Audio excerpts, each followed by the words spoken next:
the terms are the same. No matter what business you're in, because I'm not, I didn't come from a medical background, but I come from a business background, I come from a creative background. So if you have those two things kind of working for you, you can figure things out, and essentially, like I said, it's all relative. It all translates, the terminology is the same. It's just in a different medium. Right. It's more about once you get the basic context of whatever industry you're in, business is business.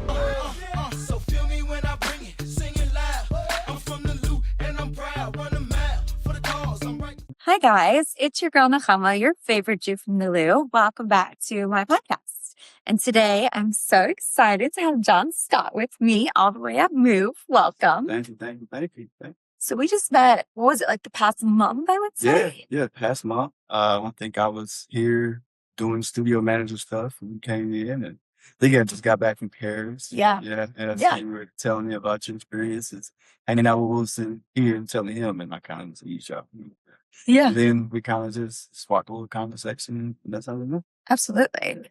I think for me, what I love so much about being at the Move facility is that it's just a vibe. Everyone here is so much fun. It's so chill. And even though you're part of this bigger wellness space of R2L, you're kind of in your own little, once you close that door, you're in your own little hub. You know what I mean? Yeah. So it feels amazing to be a part of a bigger community. Yeah. But like you said, it's also great to, be kind of isolated and be your own business and entity inside of this bigger space. So it's just been fun. I've been here, actually, I'm new here. So I think when you came, I was maybe my first or second week with Move. So I was learning everything and still learning everything. But, I love my time here so far, not to plug space. Yeah. So let's get into who you are, how you ended up here, and the fact that you also have a background in marketing and being part of the creative world, which, that's my old background, my own stopping ground. So I always love nerding out about this stuff. So how'd you end up here? So I ended up here just looking for new opportunities. I spent the last 7 years at U.S. Station, working with the attractions down there. So the Ferris wheel, carousel, mini golf, all the outside attractions at U.S. Station Hotel, which is a historic hotel in St. Louis. I spent the past 7 years there being an operations manager and a manager, kind of running that day-to-day operations. I got to a point to where it became a little bit too busy for me. Just had a baby. He is 5 months now. So I was trying to find a lot more work-life balance. Yeah. So I'm just out there checking the job market, kind of just seeing what's out there. I stumbled upon this studio manager job, got a call from about a degree, and I kind of see where I am now. Yeah. So day to day, what is that? I know it's probably always evolving and changing because this is a growing business too. Correct. But what does that look like for you? So day to day, essentially, it's checking on clients, patients, inventory, making sure they were stocked up properly, scheduling, getting ready for expansion space in the aesthetic world. So getting all that, sources, vendors, getting all the room built out so we're ready to roll. It's a thing to where the job never ends, really. It's always something that needs to be done, but it's something that I thrive in. I thrive in operation, business management, return on investment, making sure labor percentages are good. So anywhere from managing money to client experiences to making sure the team is good and satisfied. So a wide range of things that I have to do here, but it's what I love to do. That's so cool. I feel like I can relate to you now more than old me when I worked back in corporate. Because I feel like back in corporate, my degree's in graphic design, so I got my bachelor's in. And I was very much, maybe this was just being young, the season that I was in my early 20s, I was very much marching orders. I'd come in, my boss would tell me what to do, and I'd do it, versus being an entrepreneur. I am more invested in growth and problem solving, and I've become super nerdy about cogs, and even just something like coffee cups. You hear this small amount where it's let's say a hot coffee cup used to be 35 cents a cup is what I would get from Amazon. But now I've figured out a way to do that in a more sustainable way through a bigger restaurant source website. And now I can get it for 14 cents a cup, which when you hear just pennies and cents, you're like, oh, that's not such a big deal, but it adds up so fast. Sure. And it's like any business, if you are careful with your pennies, the dollars will take care of themselves. Yes. Cost of goods, cost of service, all of these things that the business terms, ROI, internal investment, like all these things that essentially help your business to grow is what I learned in the past, 7 years working as an operation manager at the wheel. And it translates almost into any business, right? Yeah. The terms are the same, no matter what business you're in, because I'm not, I didn't come from a medical background, but I come from a business background, I come from a creative background. So if you have those two things kind of working for you, you can figure things out, and essentially, like I said, it's all relative. It all translates, the terminology is the same. It's just in a different meaning. Right. Yeah. It's more about like, once you get the basic context of whatever industry you're in, business is business. Business is business. Yeah. So you can apply that Yeah. and be like, well, if I could take that working for something as huge as like Union Station, which is so cool because I still remember when it hasn't been that long since it first started, right? Like, yeah, well, we've with the wheel, it's been 7 years. Yeah. They redid that, they remodeled that, the aquarium and everything. But before then, it was just a mall. In the early 2000s, late 90s, it was a Cleveland mall downtown, had a movie theater. So, that whole revamp and restructure has been 10 years, I think, to get to where it's at now. And, yeah. it's just beautiful to see it still be a part of St. Louis downtown. It didn't just kind of go to the wayside like a lot of stuff downtown, unfortunately, has. But, it was good to see that grow and see that thrive, and now to also be a part of move and being able to kind of watch that grow and thrive too. It's just fun. I think what really stood out to me with talking with Dr. Priyanka is that, like, you go to a hospital, let's say, and it's like on your worst day, and you're just like, try not to die, especially in the emergency room. Like, she sees people on like the worst day of their lives, but for her, it's just another day. But it's like, I love the concept of dealing with like functional medicine and like also bringing a little bit of like Eastern medicine and the whole wellness space, It's been life changing for me. Yeah, I know. And I think, and I've only been here a month now, but I've seen and heard so many different testimonies that people just speak, so positively about the work that we're doing here and the work that Bianca's doing, Dr. Bianca's doing, that it makes you more invested in the business because you love to see that you're working with something that's actually changing people's lives. Like it makes you feel like the job that you're doing is worth doing, essentially. So, I have the most respect for Dr. Bianca. I don't know how she does it. No, literally. I don't know how she Because does it. she's a new mom, too. New mom. She got started when she was like pregnant and postpartum. Like, that's insane. Insane. I don't know how she manages, but she does a wonderful job. She's always supportive of me, the team. She's always available for us and inpatient whenever they need her. So, hats off to her. She does an amazing job. Yeah. No, it's true. It's like, and she's so willing to learn and loves learning so much. I think it's so wild to me because like asking her, like we were talking and I don't think she doom scrolls. Like who in our generation doesn't doom scroll? You know what I mean? If she does doom scroll, her feed is probably set up with just like all like informational. Yeah. Informational, intellectual stuff, that focuses on what she does or what she's looking to, which is smart, right? It makes sense because you can't create your feed to be whatever you want, just depending on what you got, what you like. So the algorithm, That's why on so I have 3 platforms or profiles, I should say, on Instagram, where I have like my personal one, my podcast one, and my coffee one. And for Lake Cafe, my coffee one, I totally got rid of following anybody. Like I think in the beginning I was following people, and then I only follow myself now. Yeah. And which I think is a good move. It's clean aesthetically from a business perspective. The people pleaser in me got a little nervous doing that, So I'm like, I'm not people back. Are they going to be insulted? But like, it's been great because when I go on that particular profile, all I see is coffee. Right. And it helps me be more intentional, helps me stay on top of trends. It helps me to be able to like deliver in the best way possible, Yeah, it makes sense. Social media is such a huge aspect of of what, marketing is now, right? Because back in the day, you had to do, print ads, newspaper ads, commercials, radio commercials. Now you have strong social media presence. It's really all you need. Actually, when I was in college, I was in college probably from 2009 to 2013, and I took a social media class. And at that time, like, people laughed at, taking a class in social media, like that's never going to be a job. And then now, like, that's a job. Oh It's yeah. a job. So it's crazy to see the trends of where media and marketing has gone. And if you were ahead in that forefront, then you gotta like, well, you gotta. Oh, a huge leg up. Sure. Yeah.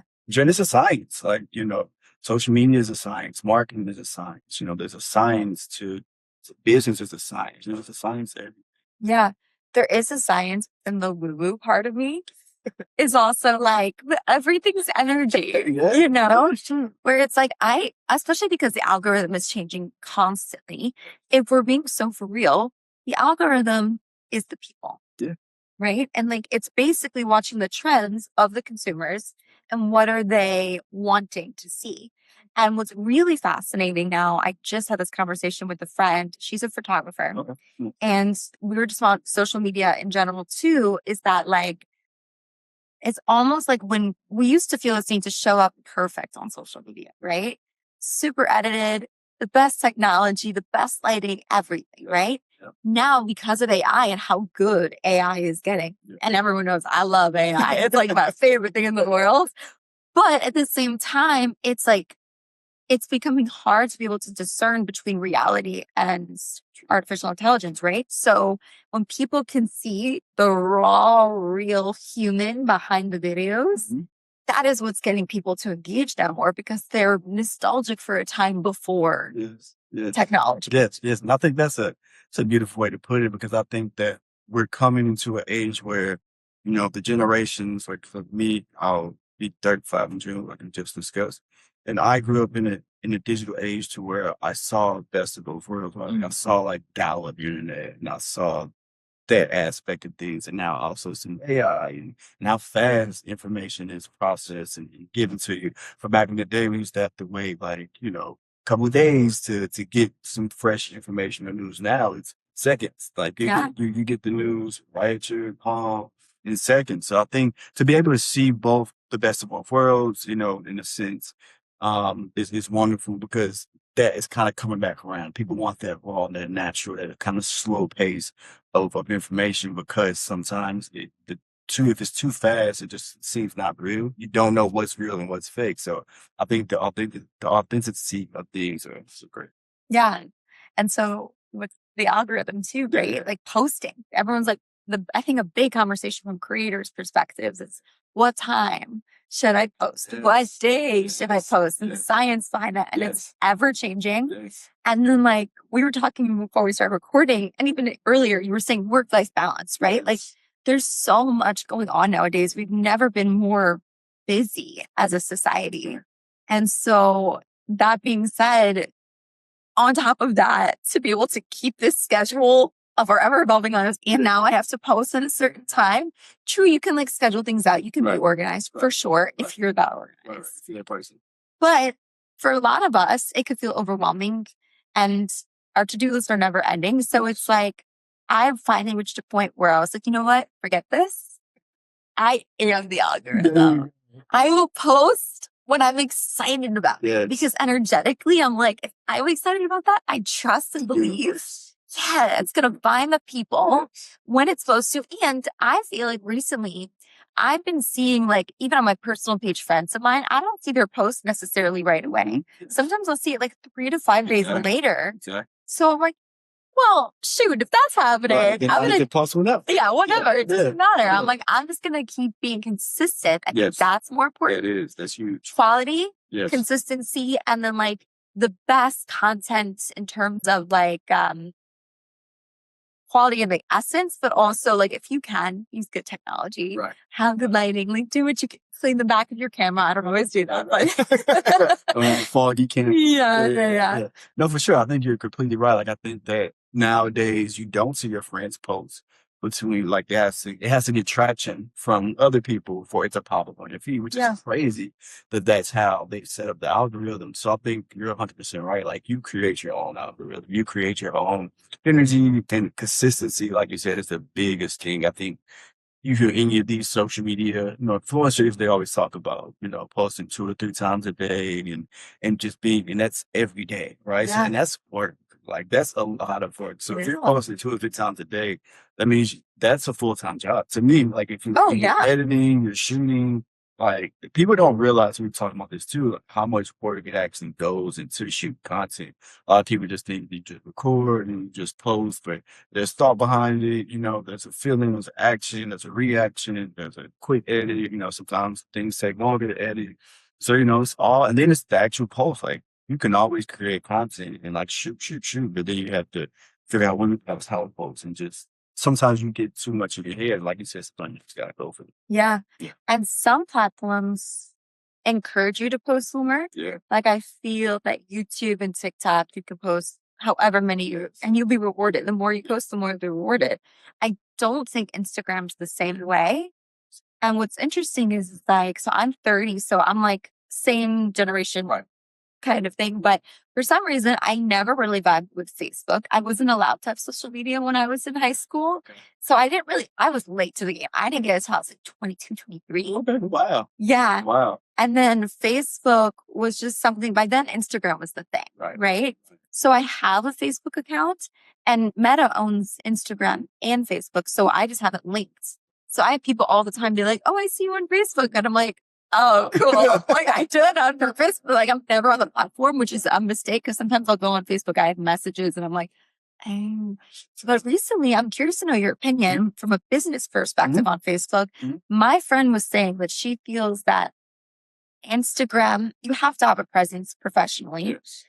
But at the same time, she feels like in terms of like actual leads and like actual monetary investment and like ROI, she feels that she gets that more from Facebook than from Instagram. Yes, I think that is true. Only reason why I think that is true is because Facebook has been around so long. You do have an older demographic on there. Yeah. So I think that sometimes people go to Facebook because Facebook has a stronger business page presence. So you can set up your business page in there. And like some people use that as their website. Like you go to some business and like go to your website and it takes you to the Facebook business page. So I think just because it's been around so long and the way that it's set up, I think it's just set up that way. You got like Marketplace, which is very popular. Oh, even like 20-year-olds use Facebook Marketplace. Everyone's using Facebook Marketplace. So I think it just... Life is fast, but every now and then you deserve a pause, a moment that's just for you. At Le Café, we believe that each cup of coffee should taste like a little bit of luxury. Handcrafted and locally roasted here in St. Louis, each of our single origin beans are carefully selected to give you the most unique and smoothest experience. Whether you like a light, medium, or dark roast, we got you. For those busy mornings or for my coffee lovers who prefer efficiency, we also have K-Cups. So go ahead and pour yourself a cup that tastes like self-care. Visit www.lecafe.us to bring the cafe experience home. Le Café, you deserve it.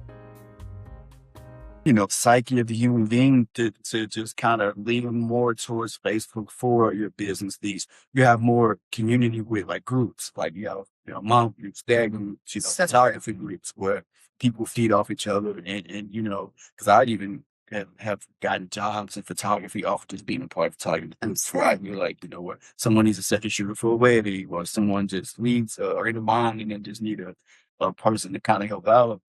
That community is there. I think that's really probably the correct answer. It's probably just a stronger business community rather than Instagram. It's kind of just more fun and cool and just laid back. Okay, you've convinced me. I'm pretty sure that that's the only thing that makes sense, like just thinking about it like that. Yeah. Because I even know, like me and my brother, we had a creative agency, me coming out of college, and we got a lot of our leads from just Facebook business. That's amazing. So, yeah. So, real talk. Yeah. On Instagram, I was so focused on growing my Instagram page. Super proud. Didn't pay for my followers. They're real. I have like over 800 on like my Lake Cafe page, right? Nice. But on my Facebook page, I think I have like 28. So you can see like where I've been investing. Yeah. I like to, I heard, have you met Rail? He's one of the owners of R2. Oh, yeah. So his fiance, Dana, she phrased it so cute. I love it. She was like, I primarily live on, or I hang out on Instagram. And I'm like, I love that. That's cute. That's a cute way to phrase it. Yeah. But now I'm like, okay, so I know I have a strong presence. Like you go to my Instagram page on like Café and you see it's like over 800 and you're like, oh, this is legit, right? How would you, from your creative business perspective, what would your game plan be to grow my Facebook page if I'm only at like 130 followers? I mean, I think the easy kind of go-to, which you see a lot of creators do, a lot of businesses do, is just use your Instagram following to advertise your Facebook page, right? So on your story, you can say, hey, make sure you follow my Facebook page. And maybe you offer something on your Facebook page that you're not offering on your Instagram. Like a giveaway or Just different kind of content. Maybe it's like, I'm only posting this on my Facebook page, so go to my Facebook page and check it out. You won't see it on my Instagram page. Maybe it's a longer video, or maybe it is a giveaway, right? Like the first 10 followers who get into a raffle to can you do longer videos on Facebook? I'm pretty sure you can. Yeah. Pretty sure you can. I'm not 100% sure, but I'm pretty sure you can. Okay, because I have so Lake Cafe is premium, right? The way I explain it business wise. Fun fact are you a coffee drinker? Yeah. Okay, so fun fact, I learned this recently and I thought this was really intriguing from like a business financial perspective. I'm like, why is coffee pricing so different and how like, obviously we know there's the premium coffee, Right. But on a very basic level, you go to your Costco, your Target, your Walmart, right? Like those places, most of the cheaper side coffee brands, they're pricing it $1 per ounce. Okay. So you buy a 12-ounce bag of coffee, you can assume it's going to be about $12, right? That's like $10 to $12 is a stereotypical bag of coffee that you would buy. Mine is priced twice that amount. So it's $22 a bag because it's a more premium bean. There's more art and there's more refinement and it's a little bit harder to get the beans because of where they're sourced from. Yeah. Right. Yeah. And so that's a just big picture, easy way to explain the pricing difference, right? But at the same time, while people appreciate an expensive premium coffee, not everybody can afford that on a day-to-day basis. Right. So my thought as a business is always like, well, how do I get everybody, right? I know like people say like, focus on your niche, focus on your target. Right. Now someone that bag. So like, you know, and the truth is I'm still learning about roasting. Right now I'm a level 1 roaster. Okay. Which Those means, levels. yeah. Nice. So level 1 roasting, I use this facility in St. Louis called First Crack. Okay. Where when I go there, they have their expert team who's like higher levels. They've been doing it for years. They really understand the bean and the regions and the farm, all that, right? And so like working with me and my like very beginner taste buds, they can help me curate my perfect recipe of what I'm trying to create. It's so cool. And then I go in there and under their guidance, I can follow. It literally looks like a computer game where it's like, you have to do certain things like certain times and then you're just following the recipe, just like you would bake. That's a level 1 roaster. You gave me the recipe, I follow it, boom. And that's my signature Lake Cafe collection. Okay. Next step, but the problem is I'm stuck into that price of those premium beans. My next goal is to become the type of roaster where I understand the beans so much when I taste coffee. It's not just, oh, I like it or I don't like it. I'm like, I see the potential and let me adjust certain things like you would on a recipe. You're like, I see the recipe, but we can tweak some things. I think this would be better. I have this ingredient. What if I do this? This could be cheaper and still taste better. Right? So you can do that with coffee. It's crazy. It's like being a sommelier. Yes, literally. Like I could, like those tasting notes that you see in coffee bags, I thought they were full of shit. Right. It's legit. It's legit. You just have to train your palate. Right. It's wild. I'm like, the other day I was tasting it and I was like, at first my friend and I were tasting this coffee from Kenya and we're like, oh, this is not great. And then I was like, then you just kind of let it cool for a moment. You let it like roll it across your tongue from side to side before just swallowing it whole. And you get more tasting notes. And I was like, I taste grapefruit with this almost like campfire smoky undertone and like some toasted almonds. And I was like, who am I? What is happening here? Just unlock a new level. It's wild. And That's so cool. it's so cool. And so then from a business perspective, Right. I'm like, I want to create a burner brand for a cafe called Just a Girl Coffee Club. Oh, okay, that's nice. Because I'm just a girl Nice. learning about roasting coffee. And I want to like start doing a little podcast, like longer videos Okay, so there you with go. the journey. There you go. And then I could do that on Facebook. There we go. And then offer it exclusively on Facebook. Offer to it where exclusively on You just Facebook. drive that Yeah. business there. And we can do like the little clips on Instagram. Yeah. Be like, see the full one on Facebook. Yeah, same way they do YouTube That's or so anything. Yeah, same concept. They're just so Yeah, smart. same concept. I love that. Yeah, nice. you. Nice. You're welcome. Thank Nice. you. Nice. I feel like what I've learned to is use your bigger platform to drive that small engagement on those smaller viewership platforms. And it works. You know, if people have Facebook pages that already follow you on Instagram, they're just gonna follow you on Facebook, right? They just have to see the correlation.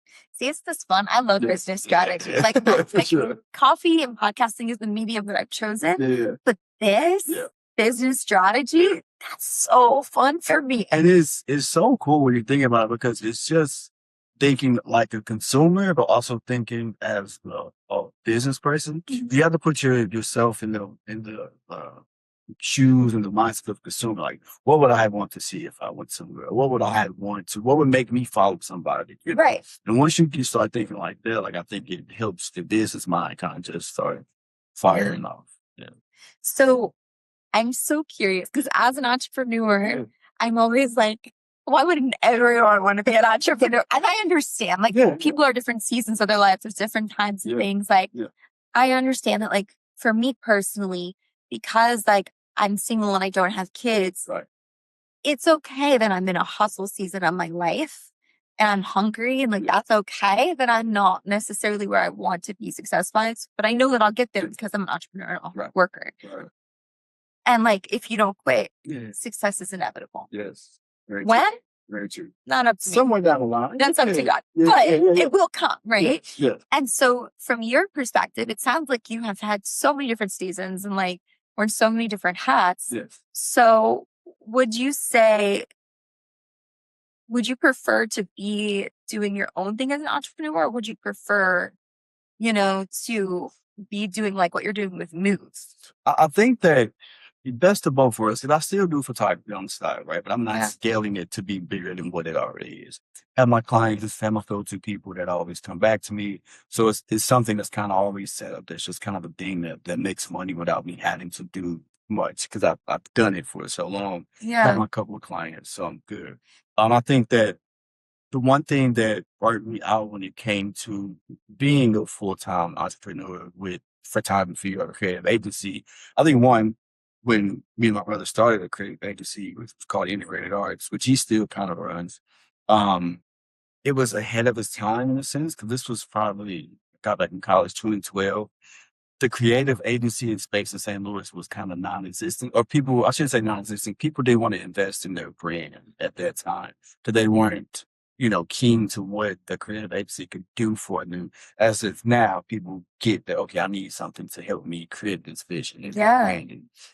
So I think that, running that, we had, too much overhead, wasn't bringing in enough income, and it kind of just, stretched ourselves thin. So it kind of just turned me off to the aspect of running a business. And then I kind of just went into just strictly photography, working up from a photography business on my own. And then I lost my passion for photography because it became a full-time job, right? So it's like, I'm not loving what I'm doing anymore because it became more of, I need to make money. And my love for it kind of went away. Wow. Yeah. So at that point, I was okay, let me step back. Let me set up, other businesses to be successful.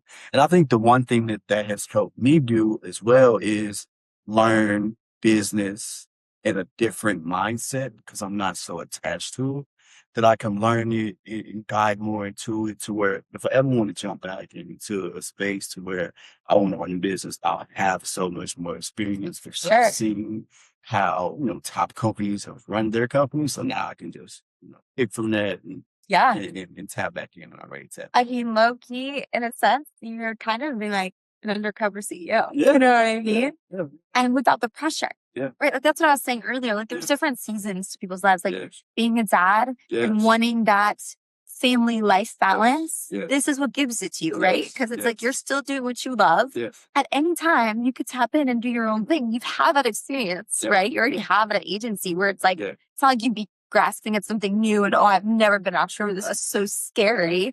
You're just kind of taking this season to like be with your family, recharge, and then also learn in so many different environments, which is only going to add value. Like nothing's ever wasted, you know? Sure. And I think I've learned so much with working with companies that, you know, whenever I am ready, I think it'll probably, and me and my wife, we talk about opening up something all the time. Like I love cooking. So like maybe you do like a food truck or something somewhere down the line.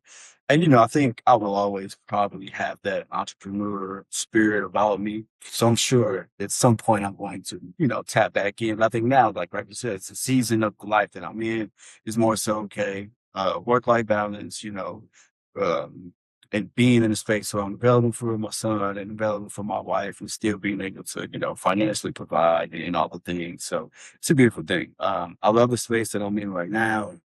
And just hope and pray it's continue to grow and continue to get better. I think with you here, well, you sound like the right man for the job, for sure. I could talk to you forever about all of business and strategy and learning things out. I think one of my favorite like lessons or quotes would be from the late great Bruce Lee. And it's basically just be water. Which to me means so much in my life, in business, in relationships, professional and personal.